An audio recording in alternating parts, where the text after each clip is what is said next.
Welcome to the Sunday morning meditation service. This is a time of a lot of changes that are taking place on the planet, and it's really important that we meditate at this time so that we prepare ourselves with the oneness with the Creator as we start each day, because changes are happening so fast and we want them all to be for the good. So if we make that commitment to really start our day with the spiritual path, we'll be adding to the strength of the oneness that's trying to come onto the planet right now. The understanding that guides us to be more thoughtful, more kind, more peaceful, channels of blessings, not adding to the problems, but lifting us above the problems into the light and taking so many people with us. So that's why we meditate. Okay. This is a call and response, and just let those words come out and the voice come out any way that it does. It's perfect. Okay.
Spirit of ecstasy,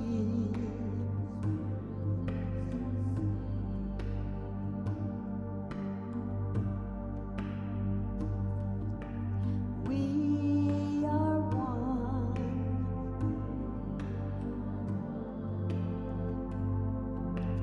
one with beloved.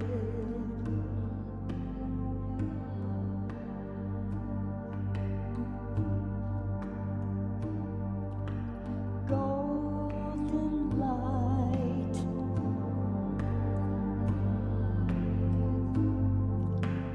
in the candle flame,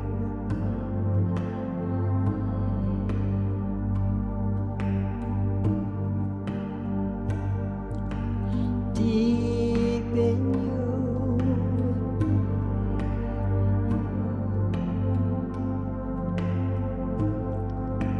I feel the same.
Spirit of ecstasy,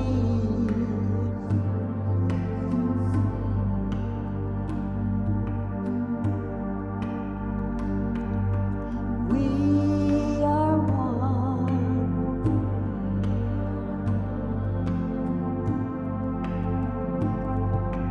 one with beloved,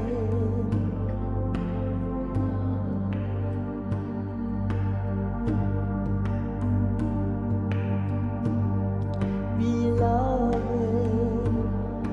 beloved, beloved, beloved, beloved, beloved, beloved, beloved,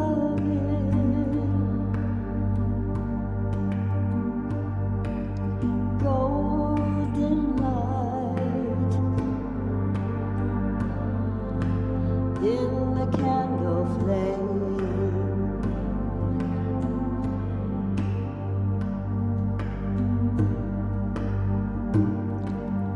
deep in you, I feel the same.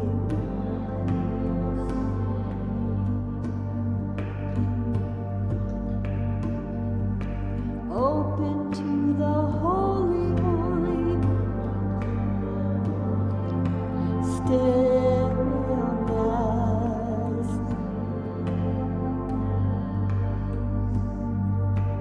Open to the holy, holy, stillness.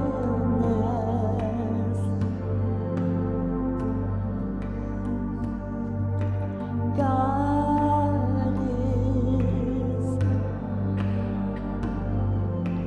love, loving, beloved.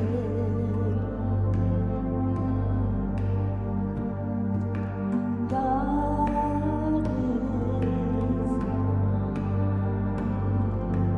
love, loving,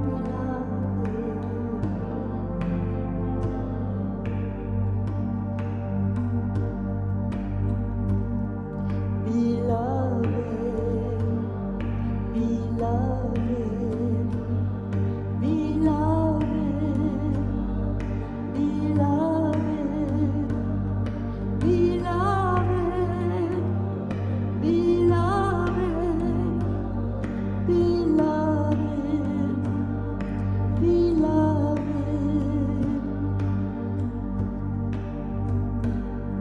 Beloved, beloved,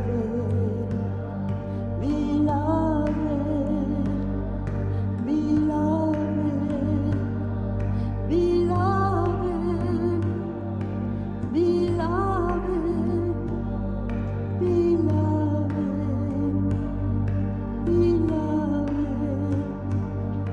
beloved, beloved,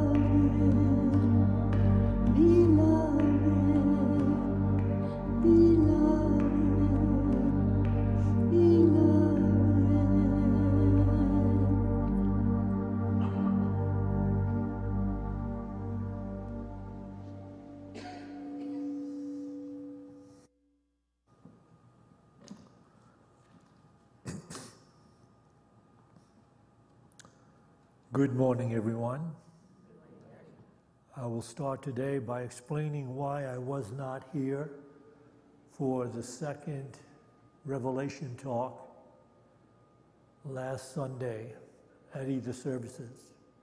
That was because Norma and I were invited to the introductory campaign speech of Robert Kennedy Jr., and there we are in the great hall of the Plaza Hotel in Boston.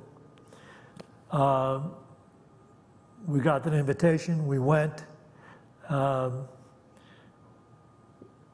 That's my son Dell there, all the way on the left. who many of you have seen and are already aware of. He is now on the team of Robert Kennedy Jr. for the presidency. Del is now the creative point person for his campaign. And we were invited, yes.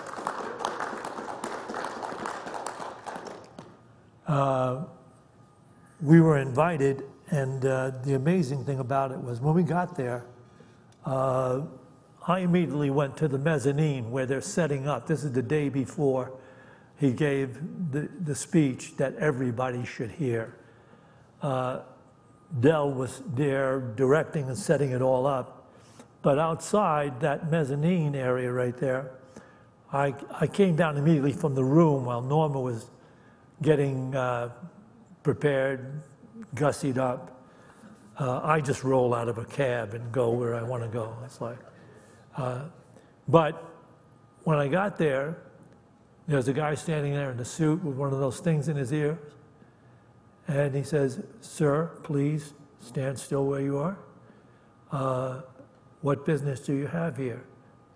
I pointed into the room. I said, "Oh, I'm with him." And he said, "You're with Robert Kennedy Jr.?" I said, "No, I'm with the guy next to him, the guy that's running this show." So, and there's another security guard behind him. It's an interesting the way they set this up. He stands there, so if something happens, 10 feet away behind him is another security guard who would take over. I mean, if anything, if there was any kind of altercation, that guy would jump in and shoot you. So Del waved me in, and we went in, and we spent most of that morning watching the whole preparations for this.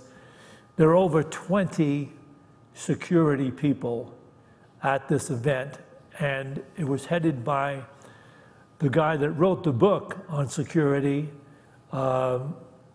He's the #1 security person.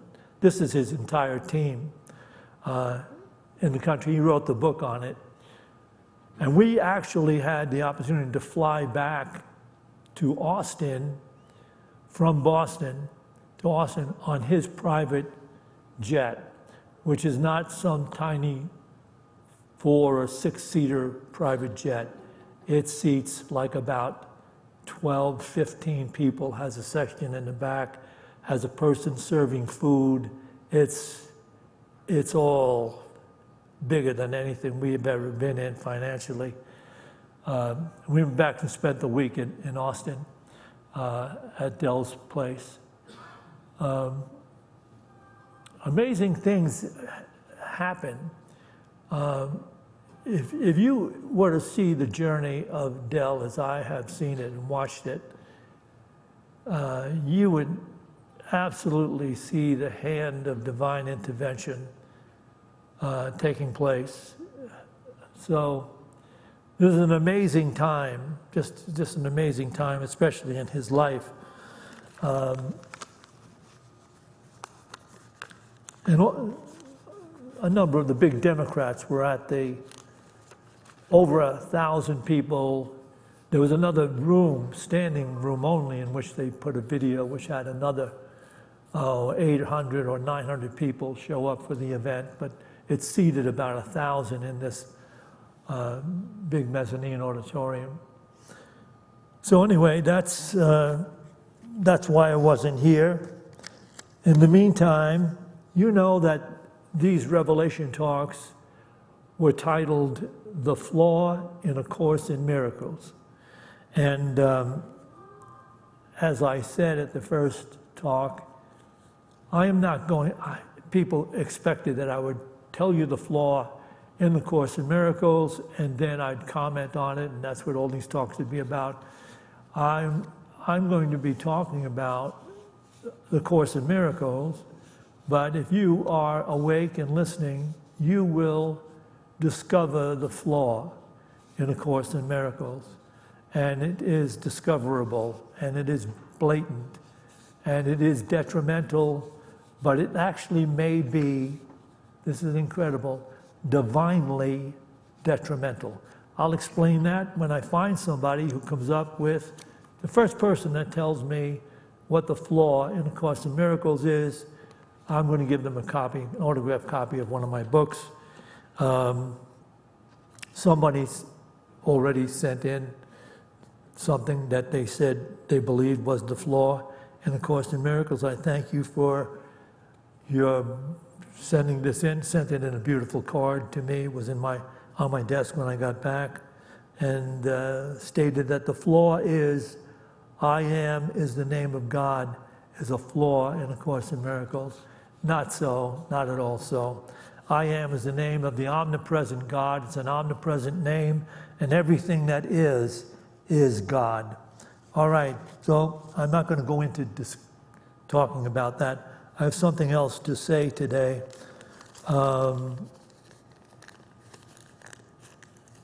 So I want to begin today with this particular PowerPoint. This inscription above the entrance to the ancient Greek temple of Apollo: know thyself, all things in moderation. Such a saying might have been ignored by the people of Greece at that time, and may still be ignored by the people of Greece at that time, just as it is ignored by the people in this country and most other countries, because we think we know myself. We know the self, and we don't. If you know the self, the true self, your worries would disappear. Your worries about life would disappear. But we don't. What we are attempting to relate as the true self is merely the collection of concepts, beliefs that one acquires in life while developing the egocentric perception being referred to as myself. For most people, the self they believe they know is merely their ego-centered perception that developed with their accumulation of the ideas that they were exposed to growing up and living. All right, so the spiritual journey thus becomes one of removing the blocks, the deep-seated blocks one has developed to the truth of the presence of God, the intelligence of life in every moment available, the omnipresence of this intelligence which is breathing us.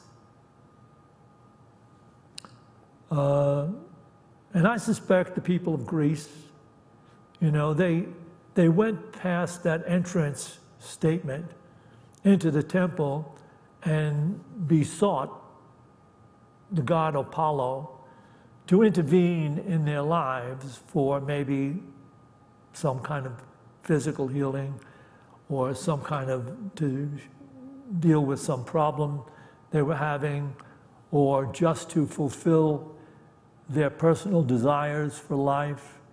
And they pass under that entrance over and over again, but never really look into coming into the reality of that truth.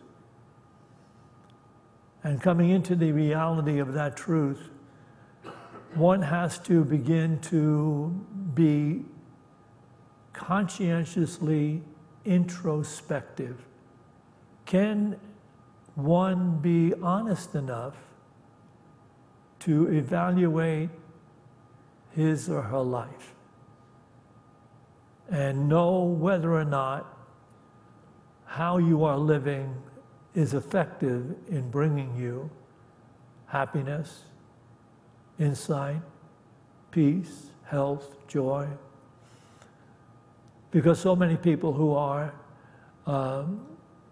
caught up in living without truly being introspective or honest about life have accepted a definition of life that is completely erroneous and cannot ever produce, bring forth, establish in that person the joy, the peace, the happiness that one is seeking. And so it requires an awakening and a decision to become more awake in living one's life. So, to let you know what that awake awareness is, just as knowing the self is a complete transformative condition in awareness. So now Paul, the apostle, traveled to Greece. He probably saw the temple to Apollo, and he probably saw many other temples and shrines dedicated to the gods of the Greek people of that ancient time. And this is what he had to say. You can read this in the book of Acts, chapter 17, verses 22 to 28. So Paul, standing in the middle of the Acropolis, said, "People of Athens, I perceive that in every way you are very religious. For as I passed along and observed the objects of your worship, I found also an altar with the inscription, 'To an unknown God.' What therefore you worship as unknown, this I proclaim to you. The God who made the world and everything in it, being Lord of heaven and earth, does not live in shrines made by man, nor is he served by human hands, as though he needed anything, since God gives to all people life and breath and everything, and God made from one every nation to live on all the face of the earth, having determined allotted periods and the boundaries of their habitation, that they should seek God, in the hope that they might feel after her and find her. Yet God is not far from each one of us, for in God's presence we live and move and have our being, as even some of your poets have said, for we are indeed God's offspring."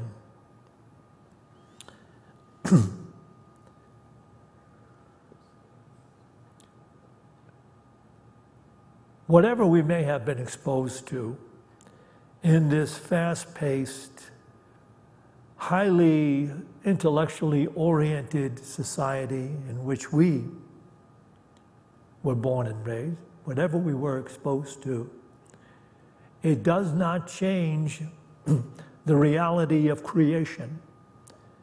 It does not change the truth that there is a creator. We are not personally self-created. And once we recognize that there is this creator, we then must understand, by trial and error possibly, our relationship to the creator, and finally understanding why there is this emphasis on doing the will of God, which means reprising the nature of God in ourselves. So that God, who is not separate from anything created, certainly permeates all creation, and that includes who we are. And that is the nature of God, that is the will of God, that we should find our way into that nature and thus understand what it finally means to be truly alive, in happiness, in total peace of mind, and insight into life eternal. That's it. You either are going to enter that journey seriously, or you will live unconsciously, which is the way Eckhart Tolle refers to it, sleepwalking through life. So, realizing this truth, the God of all existence, is also understood by all the masters who call us to take to task our own awareness, become more honestly awake in your living. And then you will decide to make those adjustments required to live effectively, joyfully, beautifully, harmoniously. And this is what the Master Eckhart Tolle says in relationship to the same thing Paul said. You can read this in Stillness Speaks. That's page 43, paragraph 2. The now is as it is because it cannot be otherwise. What Buddhists have always known, physicists now confirm. There are no isolated things or events. Underneath the surface appearance, all things are interconnected, are part of the totality of the cosmos that has brought about the form that this moment takes. For someone who hasn't even begun to look into these deep truths, hearing something or seeing something like this is really difficult to take in. I'll read it again, though, and you can take it with you. The now is as it is because it cannot be otherwise. What Buddhists have always known, physicists now confirm. There are no isolated things or events. Underneath the surface appearance, all things are interconnected, are part of the totality of the cosmos that has brought about the form that this moment takes. Thus, our spiritual quest for happiness, fulfillment, love, and peace entails removing our lifelong blocks to the higher self in all as all. Removing our lifelong blocks to the higher self, that presence that is in all as all.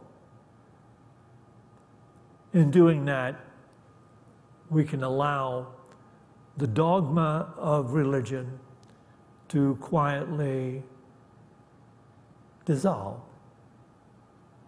Because the more we're open to that truth, the more the very presence of this intelligence and love occurs to us consciously. And so, when we get up in the morning, we may have been used to reading the newspaper, drinking a cup of coffee, or going to the coffee shop, or whatever, and involving ourselves in more of the mental aspects of living life in an attempt to figure it out. But when we start our spiritual practice, we begin to awaken and to find this presence becoming more and more something to be embraced and enjoyed.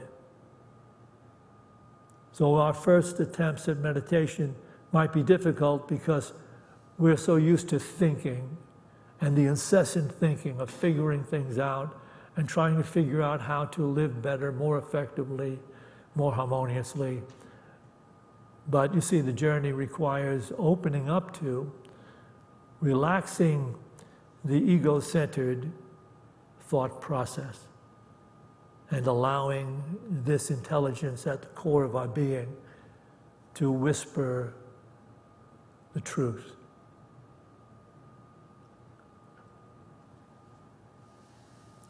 So understanding this, our daily practice of mindfulness, which is to recognize, it is our daily practice to embrace mindfulness, and that is to recognize this omnipresence, to recognize God in every person, place, condition, situation, circumstance, to recognize God in the moment that appears moment to moment on what we call our path.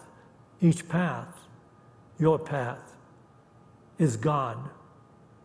And you allowing yourself to recognize that removes your resistance in the illusion of separation and the request for specialness. You become extraordinary in living freely, joyfully, harmoniously, in becoming at last non-resistant to the will of God. And so Eckhart Tolle will also say this, that's page 57, when you know who you truly are, there is an abiding, alive sense of peace. You could call it joy, because that's what joy is. Vibrantly alive peace. It is the joy of knowing yourself as the very life essence before life takes on form. That is the joy of being who you truly are. When you know who you truly are, there is an abiding, alive sense of peace. You could call it joy, because that's what joy is. Vibrantly alive peace.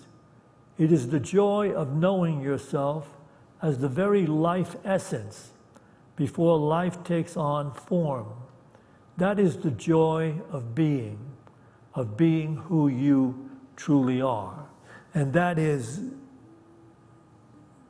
what is stated almost repeatedly in the New Testament, but stated clearly in John, to be in the world, but no longer of the world.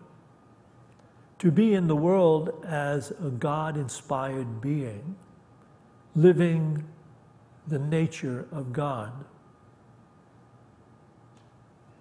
the all-inspired nature of God. This is our calling. This is our destiny.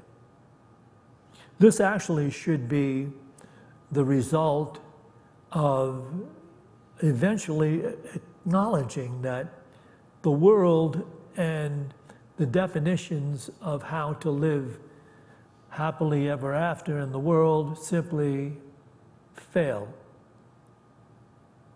to accomplish that. And then one seeks to find another way, which, by the way, is exactly the way Helen Schuckman, who channeled A Course in Miracles, she said to her, well, I guess Bill Thetford, who was the head of the university hospital that she worked in, when she related to him, that the staff is more disjointed and disoriented than the very patients we're serving. We've got to find another way. That's what she said. We have to find another way to deal. And Bill Thetford suggested to her to start to, think about it, which probably meant meditate about it. Can you imagine those books standing against all the failed technology of humanity? I say failed in a sense that while it created incredible advancements in human engineering and what have you, it failed to ever bring us freedom, which was the supposition of those doing it, that with the right technology, we'll all be, and it's never going to happen because money has become the god of the Western culture and creation itself. So it's never going to happen. There's a funny line in the movie about Tesla, who had approached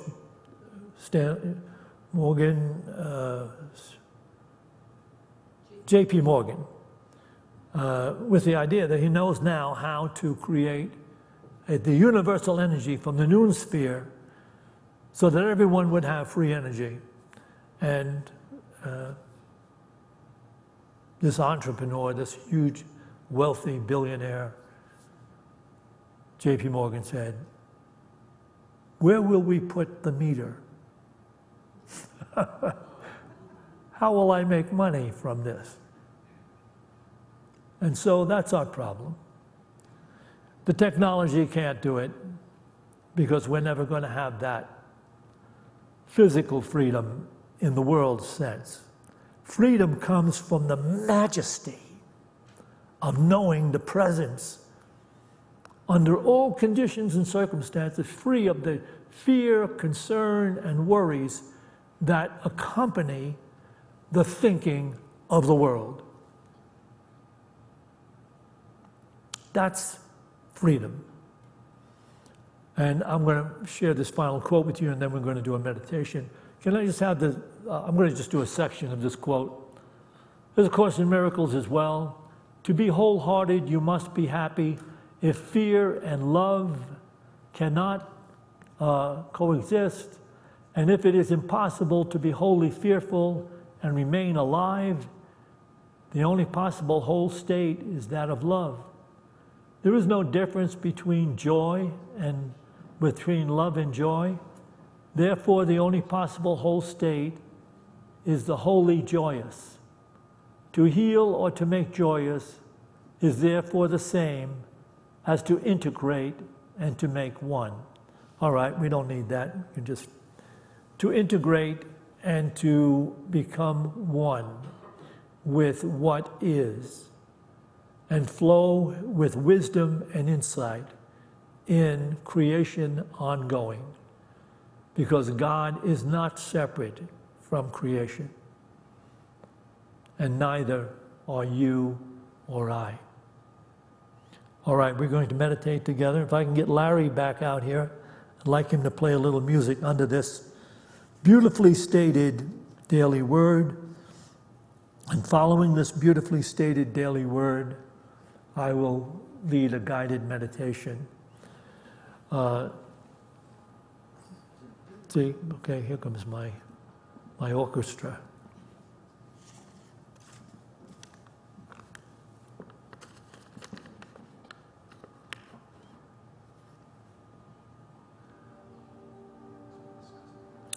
Close your eyes and take a couple of deep breaths. You are already where you need to be. You are hearing already what you need to hear.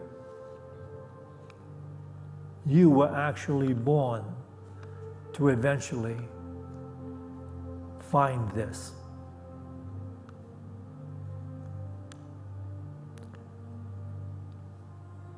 From the Daily Word, April 24th, 2023.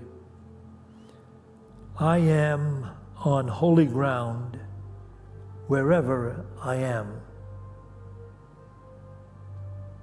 The world can feel like a cold and unwelcoming place sometimes. I may feel alone, the presence of God far away. At such times, I remind myself, there is nowhere I can be where God is not.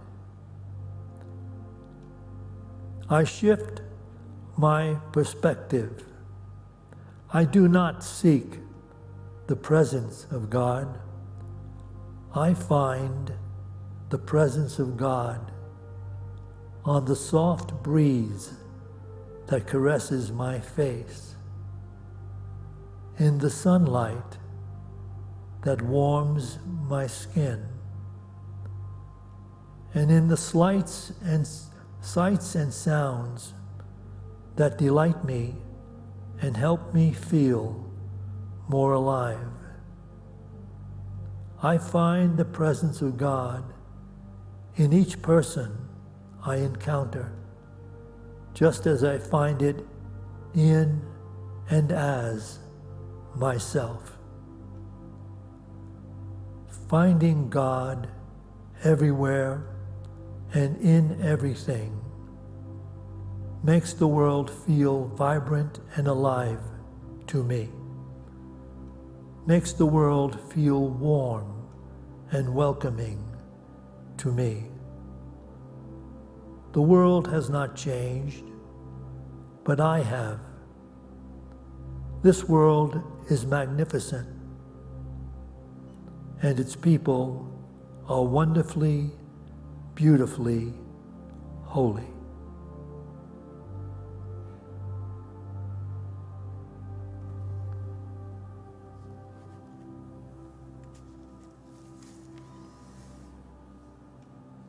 Just become aware of your breathing.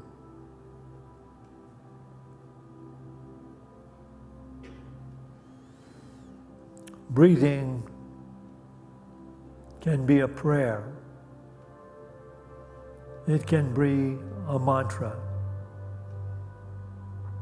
Remembering to breathe when faced with difficulties, concerns, challenges. Remembering to breathe is a prayer and a pathway to remembering the presence of God.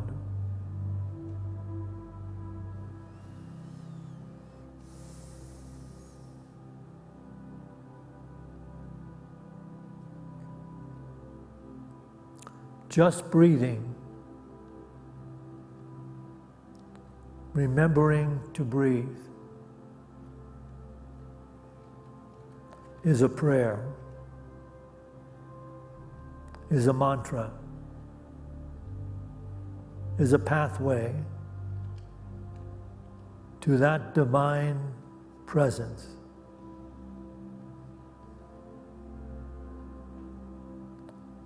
In which we live and move and have our lives.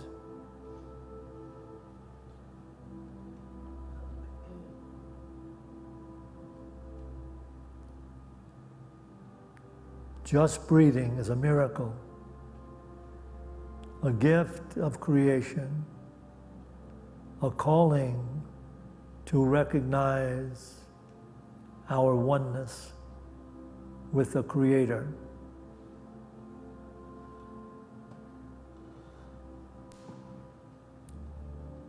Breathing is a prayer, a mantra, a pathway to remembering the divine presence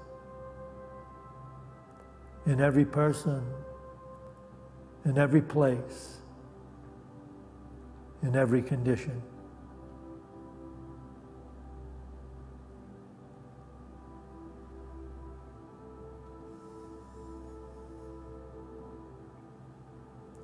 Breathing,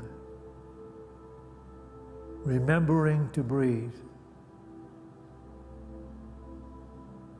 when challenged by the concerns of the world. Breathing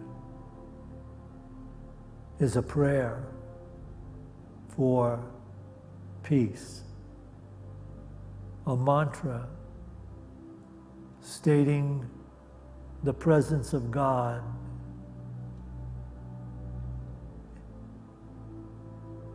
an awakening to the divine mind of God, will of God, presence of God.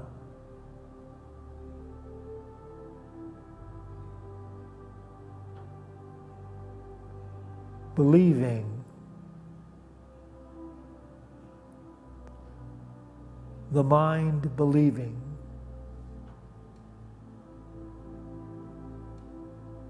comes to know that love heals.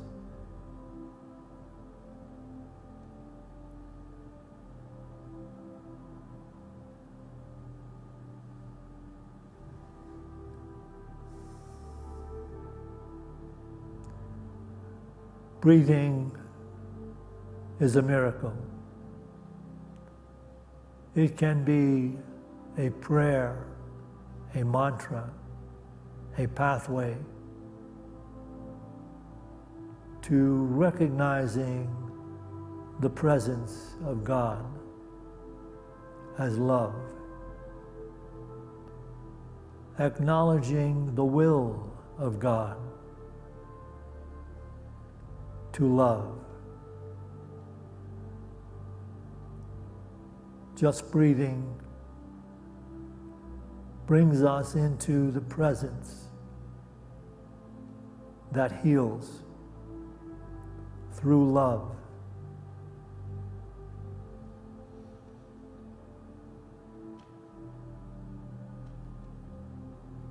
Let us be still now and know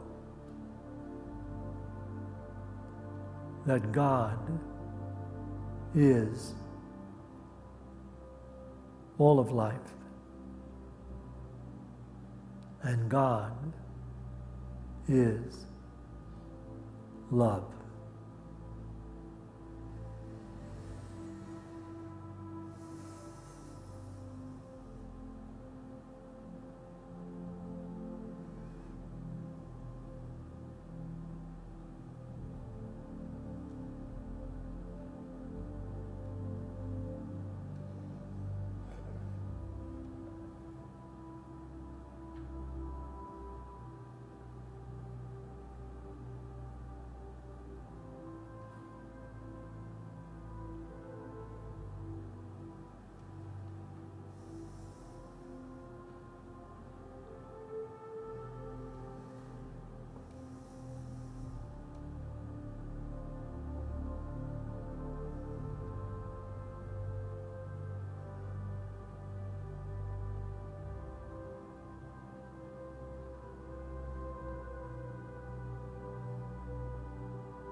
As we go forth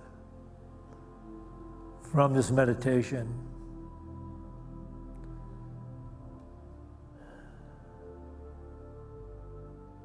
to those places we occupy in time and space, let us go forth with a greater determination to become an emissary of divine love and peace.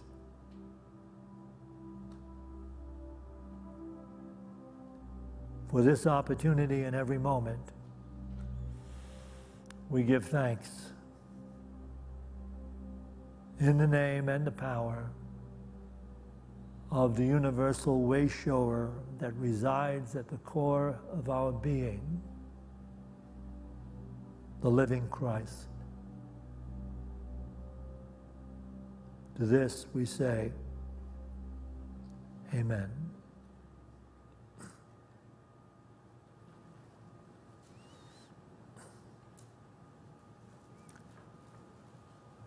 We will take an offering for unity now.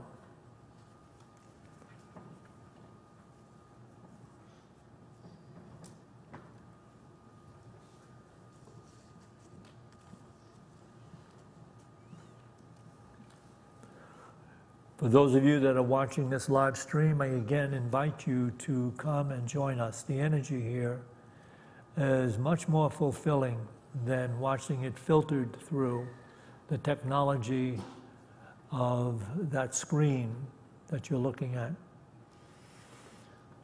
So please show up here. We'd love to have you come back and participate. And we will have a discussion group after this, as we usually do. And you can tithe in any number of these ways up here.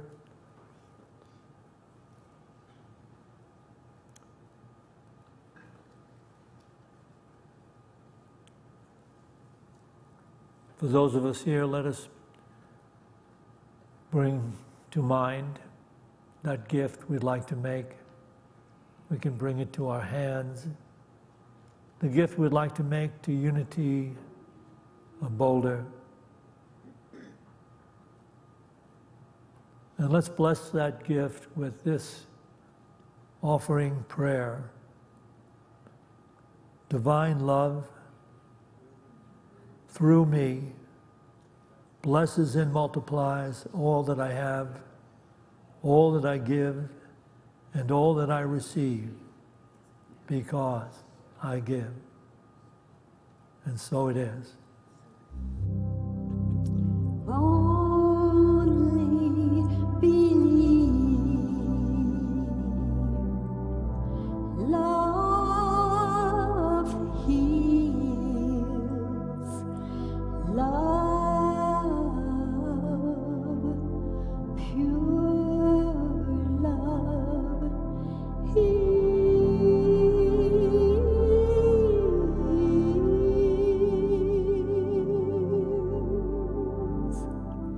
Only believe. Love heals. Love, pure love heals.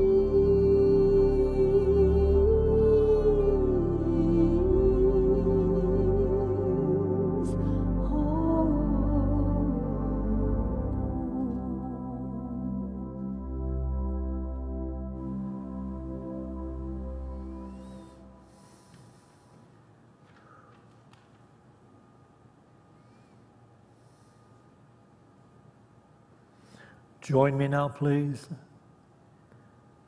We dedicate this tithe to the will and the work of the Spirit of truth and to the victory of the Spirit of truth. Amen.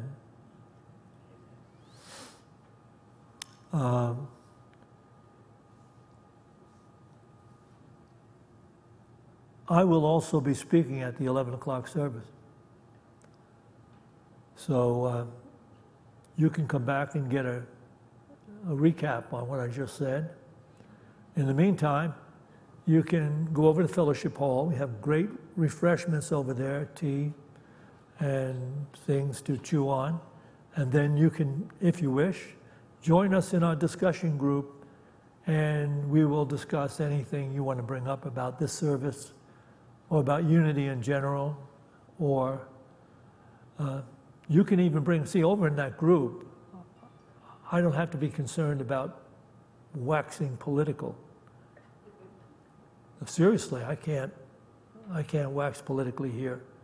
But over in that group, I can share with you whatever you want to share about anything. So that's available to all of you. And